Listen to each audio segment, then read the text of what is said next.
किसी ऊंचे पहाड़ की तलहटी में घने देवदार के जंगलों के बीच एक प्राचीन आश्रम था। वहां एक वृद्ध सन्यासी रहते थे, शांत, तेजस्वी और गहराई में डूबे हुए। लोग कहते थे उनके पास कोई अदृश्य शक्ति है, क्योंकि उनके पास जो भी जाता उसका जीवन बदल जाता। एक दिन दोपहर के समय जब नदी की धारा मंद गति से बह रही थी, एक युवक आश्रम के द्वार पर पहुंचा। उसका नाम था आर्यन। उसकी आंखों में बेचैनी थी, मन में प्रश्न और जीवन में दिशा का अभाव। वह सन्यासी के चरणों में झुक गया और बोला, गुरुदेव, मैं बहुत समय से अपने जीवन में सफलता, शांति और शक्ति की खोज में हूँ। मैं पढ़ता हूँ, ध्यान करता हूँ, पर कुछ समय बाद मन फिर बिखर जाता है।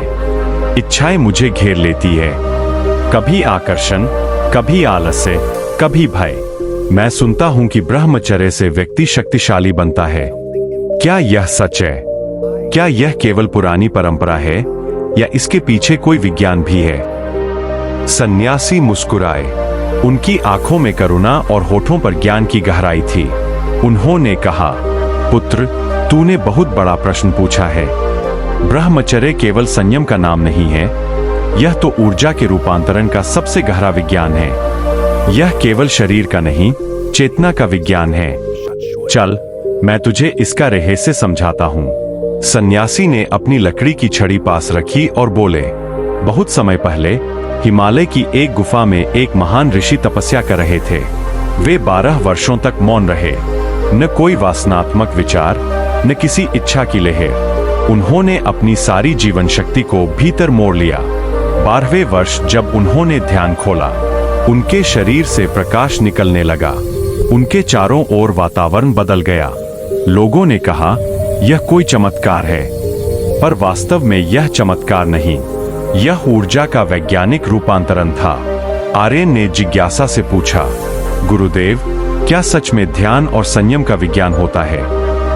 सन्यासी बोले, हाँ, आज का आधुनिक विज्ञान वही बात साबित कर चुका है जो हमारे ऋषियों ने सहस्रों वर्ष पहले कही थी। जब मनुष्य अपनी यौन ऊर्जा को व्यर्थ नहीं करता, तो शरीर में टेस्टोस्टेरोन की मात्रा बढ़ती है।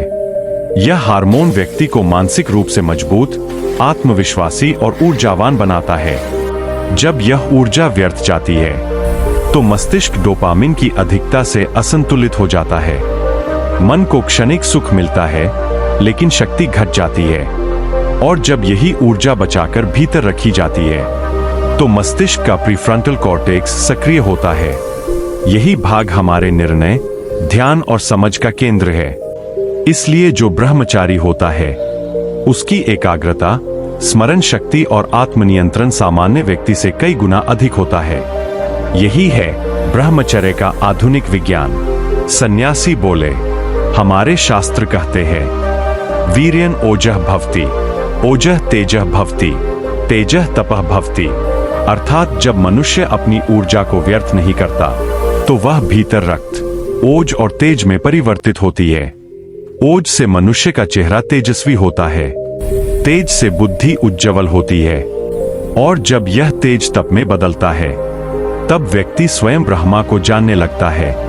आर्यन ध्यान से सुन रहा था। सन्यासी ने आगे कहा, यह केवल अध्यात्म नहीं, शुद्ध विज्ञान है। हमारे शरीर में एक अद्भुत ग्रंथि है, पिनील ग्लैंड। शास्त्रों ने इसे आज्ञा चक्र कहा है। जब यह ग्रंथि सक्रिय होती है, तो यह शरीर में मेलाटोनिन और डीएमटी नामक रसायन उत्पन्न करती है, जो व्यक्ति को गहरी चेतना की अवस्था में ले जाते हैं। ब्रह्मचर्य इस ग्रंथि को स्थिर और शुद्ध रखता है। जब यह जागृत होती है, तब मनुष्य को अंतर्ज्ञान मिलता है। वह भविष्य की दिशा, अपने जीवन का मार्ग और सत्य को स्पष्ट रूप से देख सकता है।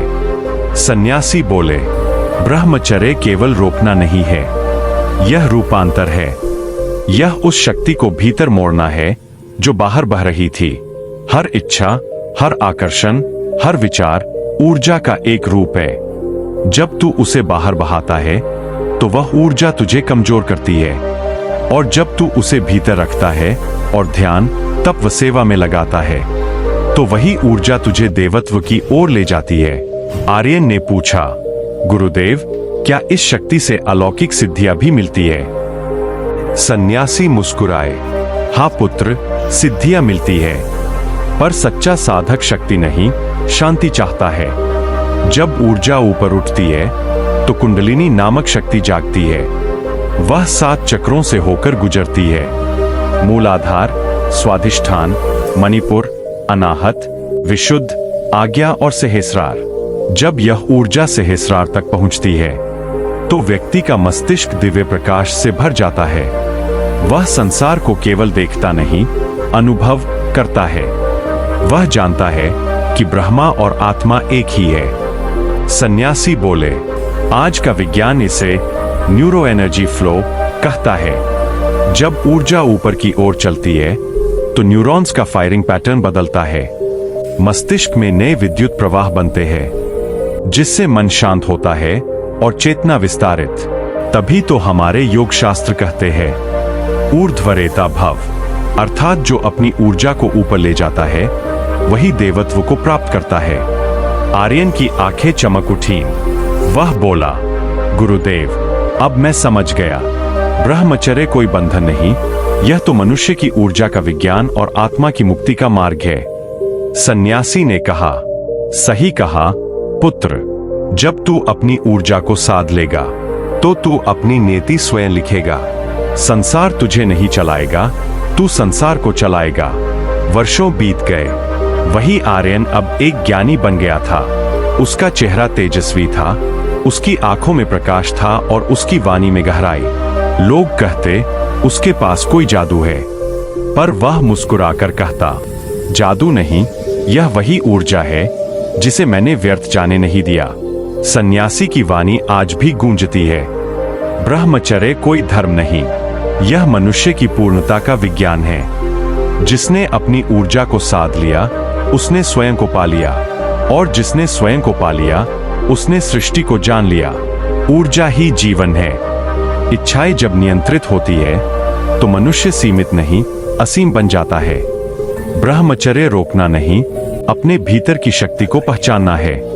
जो इस शक्ति को जान लेता है वही सच्चे अर्थों में मुक्त होता है।